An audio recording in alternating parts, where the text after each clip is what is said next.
Kathy informed me that I may need to make a presentation. And I was trying to think, what do I need to put on? So I put on this vest, realizing that this vest encompasses all of our lives, except for maybe yours, Rebecca. Because this vest, the bottom ribbon is the campaign ribbon of World War II. The middle ribbon is the campaign ribbon for the Korean conflict. The top ribbon was the campaign ribbon for the Vietnam War.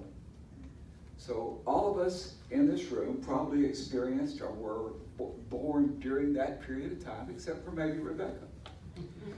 But I put on this vest because, Clarence, we have a special gift for you this morning. It's called a Quilt of Valor. For those of you sitting here or those that are listening home, just a little history about Clarence. He was born in 1918 in Lynn, Kansas, who grew up on a farm, and he survived the Spanish flu, which is a pandemic of 1918. And he survived the Great Depression of 1929.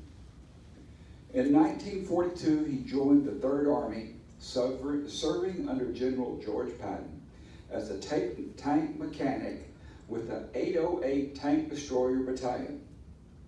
During his time in Europe, his mechanical skills helped him move the Army into England, France, Germany, Luxembourg, and Austria. He was in combat from 1944 to 1945.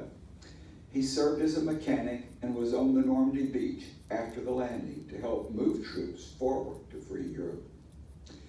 In 1945, Clarence returned stateside and was treated for disabilities he received during his service. He resumed his career with the Colgate-Palmolive Company in Kansas City and then retired to Grand Lake. The quilt we're going to give you is an expression of gratitude meant to thank you and to comfort you. We honor you for leaving all you held dear to serve, whether in time of crisis or in time of peace. This quilt unequivocally says, thank you for your service, sacrifice, and valor in serving our nation. The quilt we're giving you today, Clarence, was made by Joyce Kenninger from Findlay, Ohio, Kathy's mom, Margaret Johnson of Grove, and was quilted by Ellen Schoaf of Afton, Oklahoma. Ford, if I could add something to that.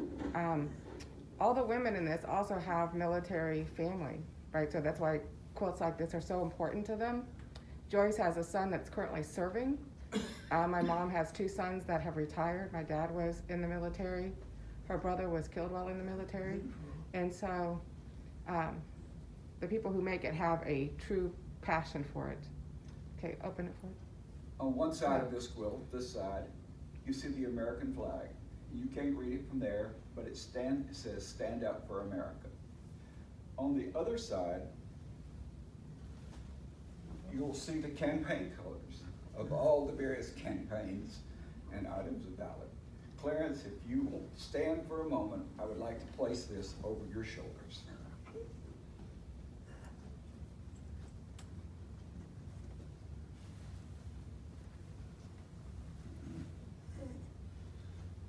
Clarence, that was made for you as with the sermon this morning.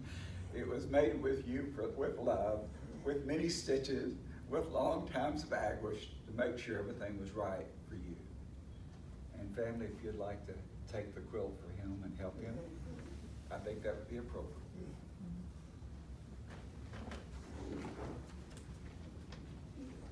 We want to thank all of you for your time. And Clarence, thank you for what you have given to each of us. And thank you.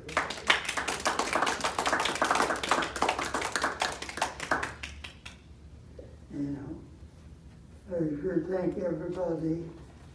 I appreciate being here.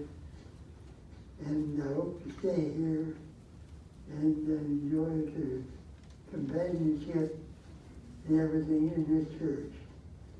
Thank you very much for the present.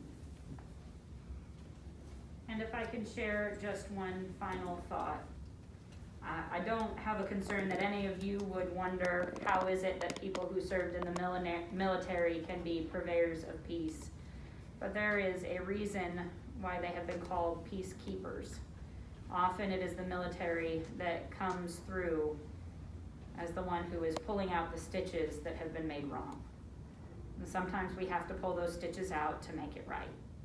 And so, Clarence, I believe that that is what y'all did when you went overseas, and may God bless you for the good work that you did. Hopefully we can write it a little bit better next time. Amen. Amen.